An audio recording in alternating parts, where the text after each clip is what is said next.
Walk into a hotel room before anyone has checked in. Clean sheets, empty surfaces, not a single object out of place. And tell me you don't feel it, that faint, sourceless unease, like you've arrived somewhere just after everyone left, like the stillness is recent. Now walk into a room where someone clearly lives, jacket on the chair, half-read book face down on the table, coffee cup with a ring around the inside, and instantly, without being able to explain why, you know a person is here, or was here, recently, and will be back. The tidy room feels empty. The messy room feels inhabited. This is not a preference. It's not a personality type or a culture or an aesthetic. It happens across every society we've studied. The brain, when confronted with perfect order, reaches the same conclusion every time. Something is wrong here. But why? Why does tidiness read as abandonment? Why does the absence of mess feel like a warning rather than a comfort? The answer is stranger than the question, and it says something deeply uncomfortable about what we actually are. The obvious answer is that we're simply pattern matching against our experience. Most of the rooms we've spent time in are lived-in rooms. Rooms with coats on hooks and dishes in the drying rack and 3 different chargers for one phone. That's what normal looks like. So a room without any of that reads as abnormal, and abnormal reads as something to pay attention to. There's real research behind this. Psychologist Joseph Ferrari at DePaul University spent years studying clutter, not the clutter itself, but what it means to the people surrounded by it. What he found was counterintuitive. Clutter isn't just tolerated, it's in some cases preferred. People in cluttered spaces report feeling more grounded, more at ease, more like themselves. The mess isn't disorder to them, it's record-keeping, proof of a life in motion. And that's the first strange thing. We tell ourselves we want clean, ordered spaces. We buy storage solutions and follow accounts that photograph immaculate kitchens. But put a person in one of those kitchens with no explanation, and the first thing they feel is unease. Not peace, unease. So the pattern matching theory is correct as far as it goes. Clean rooms feel abandoned because most rooms are not clean. We expect a certain baseline of human debris, and when it's gone, we notice. The way you'd notice if you walked into your kitchen and all the magnets had been removed from the fridge. Nothing broken, just subtracted. And that subtraction is, to the brain, a kind of alarm.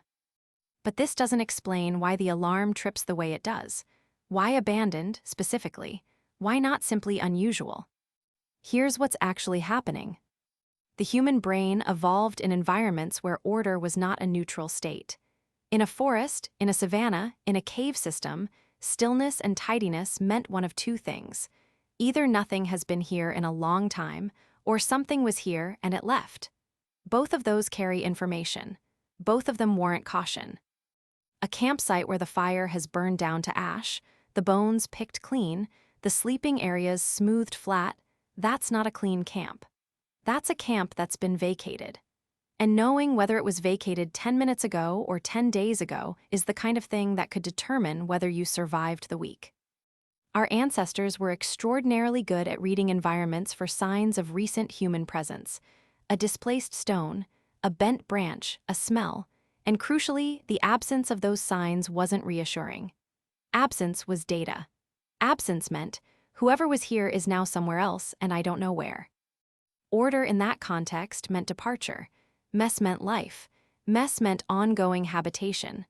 Mess was, neurologically speaking, the signature of the living. And here's the part that should feel deeply strange. 10,000 years of civilization have not overwritten this. We built houses, then rooms, then hotels with tight hospital corners on every bed, and the ancient system is still running underneath all of it, still interpreting the evidence with its original software. Still concluding, when it sees a clear surface and a smooth floor, that the people who were here are gone.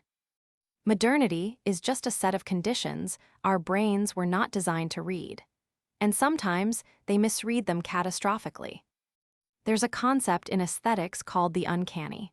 Freud described it in 1919 as the experience of something that is familiar and strange at the same time.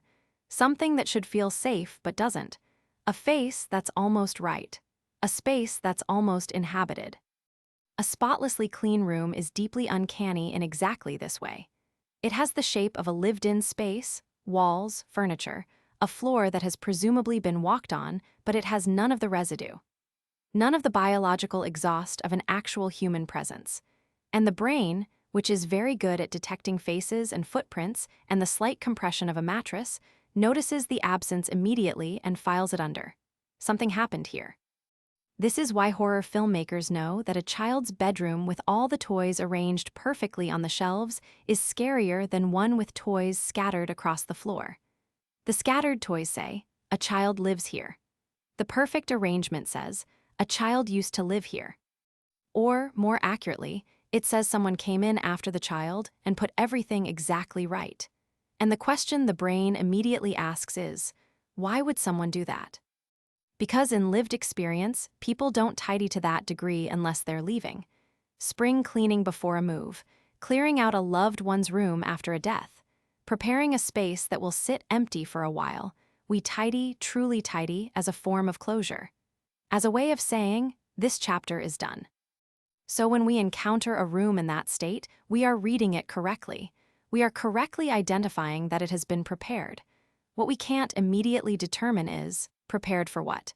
And the uncertainty is, in itself, the feeling. That particular low-grade wrongness. That instinct to look behind you. Ghosts don't haunt rubbish tips.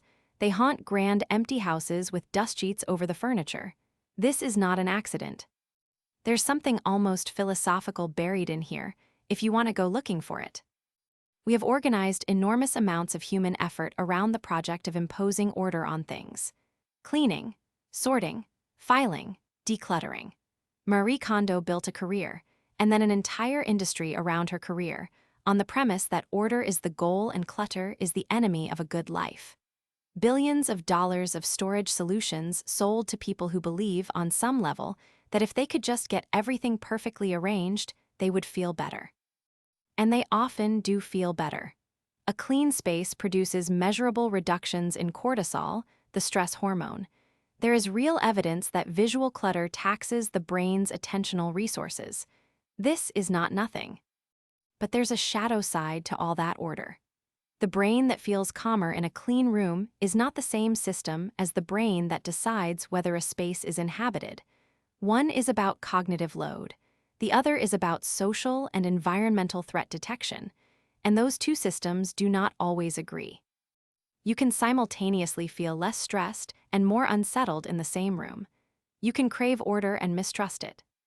And the fact that this is universal, that it shows up in studies across vastly different cultures, that horror storytellers discovered it empirically through audience reaction long before psychologists named it, that children who have never been told anything about it still feel it, suggests we are looking at something foundational, something underneath culture, something that was in us before we had rooms at all. Order is not the natural state of living things. Life is generative and messy and cumulative. Order is what you impose when the living stops. The human brain knows this.